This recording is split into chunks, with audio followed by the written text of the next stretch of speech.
فلوج اليوم راح اسوي لكم جولة في هذه الحديقة اللي رحت عليها مع الاهل، بعدين راح احكي لكم قصة اخطر برج في سوريا اللي موجود في عنوان الفيديو حاليا مثل ما شفتوا. السلام عليكم ورحمة الله تعالى وبركاته، معكم محمود سيف ورجعت لكم اليوم فات دباني بتمي بفيديو جديد. اليوم فلوجنا مختلف شوي، او مو مختلف صراحة، نفس الفلوجات الماضية. اجينا اليوم على منتزه هون اسمه منتزه قطيني، والله هيك اسمه يعني مو انا اللي اخترعته. طلعنا هيك مشوار مع الاهل، هذا مشوار بسيط خفيف لطيف، راح اعمل جوله في المكان واصور لكم اياه بالفلوج. مبدئيا دخلنا هون من المدخل هلا مثل ما شفتوا، مدخل جميل صراحه، في شجر بكل مكان وطبيعه جميله وخلابه. واو واو والله رهيب. هذا شو هذا؟ مو على اساس ما في بحر بحمص؟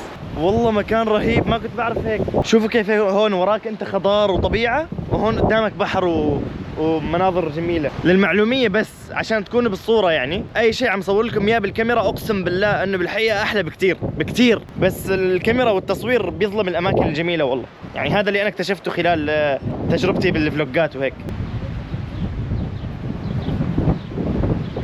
ويلكم تو سوريا، ويلكم. اخواني الحمويين لو عم تشوفوا، شوفوا انتم المي اللي عم تجيكم كلها من عنا من حمص، بالاضافه لحلاوه الجبن، يعني هذا موضوع ثاني الله. بدي الاقي مكان حلو يكون وراي خضار بس عشان اصور شوي. بدي احكي لكم موضوع مهم اخواني. اللي صار اني انا بعد فلوج ادلب اللي شفتوه انتم مرضت يومين، فعشان هيك تاخرت شوي بتنزيل الفيديوهات. فالحمد لله اليوم لحتى تحسنت، فهلا صار وضعي تمام. ضيفوني في الانستغرام وحطوا لايك لو ما حطيتوا، واشتركوا في القناه اذا مو مشتركين.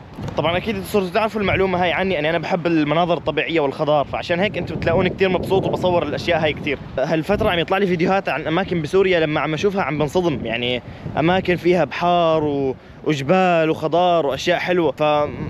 ما صورت انا مثل هيك كثير. انا كل اللي صورته هذا نقطه في بحر سوريا فعليا. المهم فان شاء الله بالمرات الجايه اللي اشي فيها سوريا راح يكون في فلوجات احلى واحلى باذن الله. المكان هون خرافي خرافي، صوت البحر لحاله راحه نفسيه. حاس حالي بتلتبيز. بتعرفوا تلتبيز؟ هون شوفوا العشب كيف صح؟ وهذا الشمس، هاي الشمس هذاك اللي عليها وجه البيبي، عرفتوه؟ يلا تمام. شايفين هناك في خواريف، اللي ما بيعرف في نوع خواريف سمعت اسمه كثير، يعني كل يوم بسمع اسمه فعليا من اول ما جيت على سوريا، واللي هو العواس. فالعواس هذا من افخم والذ انواع الخرفان او اللحوم في العالم، هذا حسب ما سمعت. يعني اذا اجيتوا على سوريا لازم تجربوا لحم العواس، تذكروا اسمه لحم العواس. بلاد الشام موجود كمان، مو بس بسوريا، بلاد الشام. شايفينه هذاك هو، ما بعرف اذا واضح كثير بالكاميرا. معلومة على السريع، هون قدام شوي في قصر بلقيس. انا سامع اسم بلقيس كثير يا اخي، بس ما بعرف هي مين بالضبط. مين بلقيس؟ بلقيس مين؟ اخ اخوان والله اني مريض وعم صور لكم، اقسم بالله لو ما تحطوا لايك حطوا لايك لو سمحتوا. اللي بيسألني حمود انت طولت بسوريا، راح تضل بسوريا طول الوقت ولا كيف؟ لا يا جماعة، راجع قريب ان شاء الله على الامارات. في مي هون، شايفين المي اللي ماشي بين الخضار؟ هذا هو قصر بلقيس. شو القصر النايم هذا؟ أسوأ قصر بشوفه بحياتي. هذا قصر اصلا؟ هاي غرفة نوم بلقيس يمكن. شو هذا؟ يعني بدكم تقنعوني انه هذا قصر؟ المهم شفنا قصر بلقيس هلا، صراحة قصر سيء، يعني ما فيه شيء حرفيا. اصلا ما بعرف اذا هذا فعليا قصر، يعني يمكن قاصين علينا وقايلين انه قصر، بس هذا مو قصر ولا شيء. شو هذا؟ راح اجرب اروح على المكان اللي فيه نهر وحجار اللي ورجيتكم اياه من شوي وانا ماشي، يا رب اقدر اوصل له. راح اجرب اطلع من هون على الحجر هذا مثل ما انتم شايفين. بسم الله. هوب. اوكي طلعت والله. اوه شوفوا المنظر اللي قدامي. مشكلة اليوم الجو انه في هواء كثير، فاخاف من اي هواء او يجي اطيح، عرفتوا؟ على الاغلب هون في مكان للمشي، فراح امشي.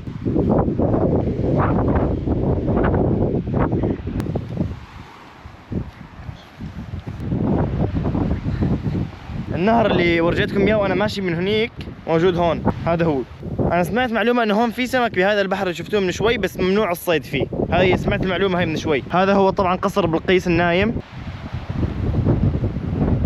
شو رايكم نفوت نجرب نستكشف قصر بلقيس، مع انه هو شكله نايم من برا يعني، بس انه شو القصر اللي ما له مدخل. جمال الصوت بس لحاله بكفي والله. جمال صوت المي لما يخبط بالحجر والله ما بعرف في له اسم محدد. خرير المياه يمكن اسمه.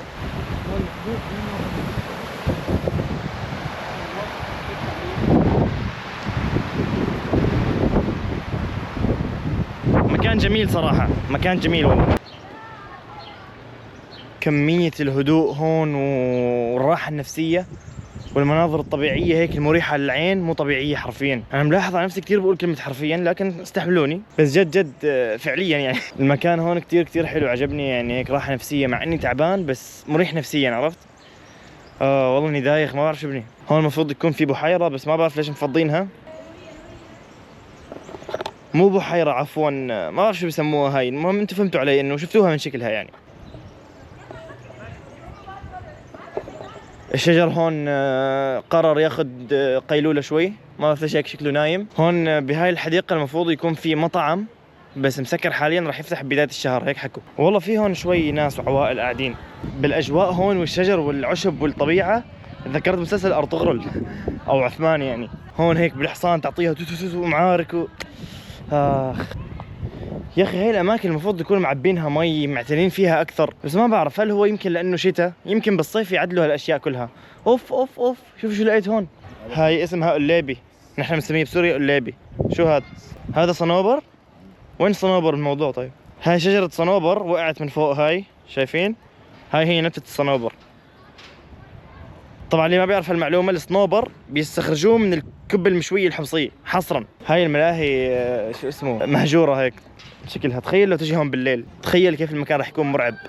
بس اتوقع بسكروها بالليل. طبعا ايجابيات المكان هذا كثيره، بس كمان لا يعني انه ما في سلبيات. بعض السلبيات هي ان المكان مو معتنين فيه كثير. غير هيك في كثير بعوض، البعوض مملي المكان كامل. جميل، مكان جميل. بحس هيك تحس انك بالطبيعه هيك. جينا هون على مطعم اسمه كافيه الساعه، جنب الساعه تبعت حمص المشهوره، عشان نتغدى فيه قبل ما يتعشى فينا.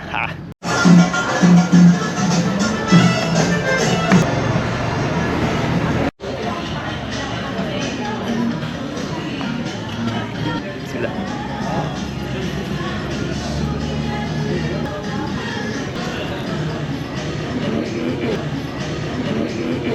حطه هون احسن. الدجاج 8 من 10 والتبولة 3 من 10. هذا البرج على أيام النظام السابق كان أخطر برج في العالم. سموه برج الموت لأنه كان يتمركز فيه 30 قناص.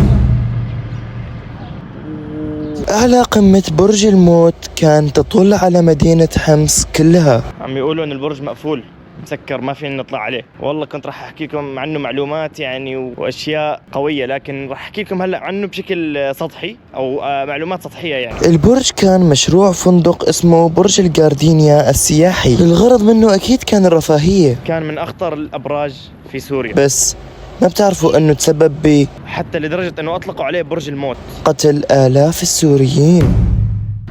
22 طابق. اذا عرفتوا اليوتيوبر اللي عم اقلده منشنوه، قولوا له انه جعبالي اصور معاه فلوج. المهم مثل ما شفتوا معانا ممنوع نفوت على البرج. ما بعرف ليش مانعين صراحه، على شو يعني؟ ما في ولا شيء حرفيا. بس انه راح احط لكم بعض اللقطات ناس مغطين حمص كلها من هذا البرج، وقصته حكيت لكم اياها يعني. فعشان هيك هذا اسمه برج الموت، من كثر ما كان خطير وفيه قناصين يعني. فالحمد لله على نعمة التحرير. هذا كان فلوج اليوم، اتمنى يكون على اعجابكم. صلوا على النبي محمد صلى الله عليه وسلم، حطوا لايك واشتركوا القناه اذا مو مشتركين. السلام عليكم.